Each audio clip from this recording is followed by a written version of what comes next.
Iyo kumuda pa. Mataas ang katawan mo, 4 seconds.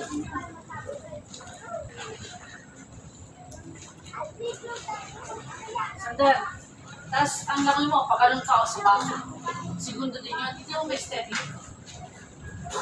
Hindi mo may steady. Ang 100 fly mo pa, ang 100 fly mo, hindi mo tinitrain pa. Sa tagal na yung ano.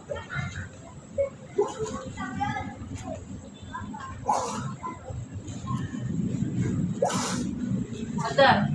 Baka lahat ng event mo, tanggal ka, wala kang man lang kahit man lang medal. Kasi division na yan. Simula lang yan eh. Yan sa free.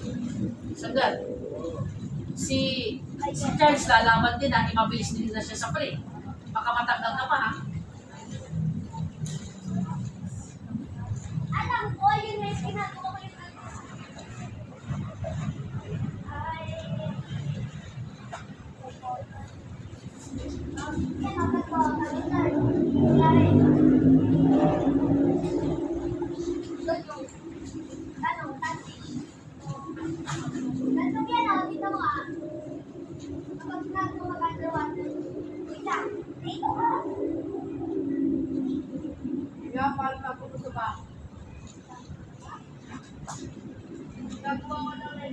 Huwag ka lang pastiko.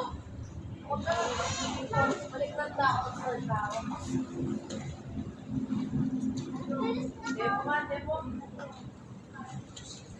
ayoko, basta natin.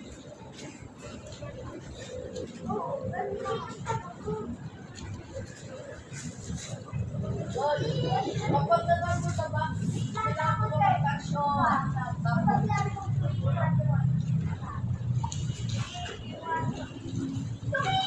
Gawin mo sa ba?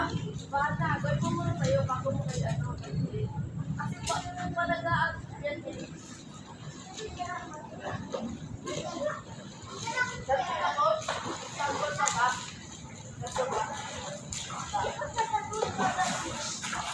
Tandaan, ganun ang kami ho. So, paano ka makakakuha ng tubig? Paano kaya ng tubig kung nakagaya, lago sa tubig? Ulit-ulit na lang yan. Kaya nga yung flat mong, ginagamit, nakagamit kami mo, kaya ganun ka rin, no? Labusan din eh. Hindi mo ba maitikit ng ganyan, no? Kasi pag ganun mo, salukin mo eh, ang tubig. Pero ito mismo, nakaganyan. Hindi. Ito din, oh. So paano yun, labusan, dapat, kukunin mo ang tubig, di ba? Pwede kahit na, sabihin natin ganyan. Ha? Kasi hindi ka concentrated. Sa training mo, dun sa may paddle mo, nakaganon ka din. Kaya ganun ka. Ginagamit mo yung paddle mo flat eh. Ano ka din eh, patanggal-tanggal ka.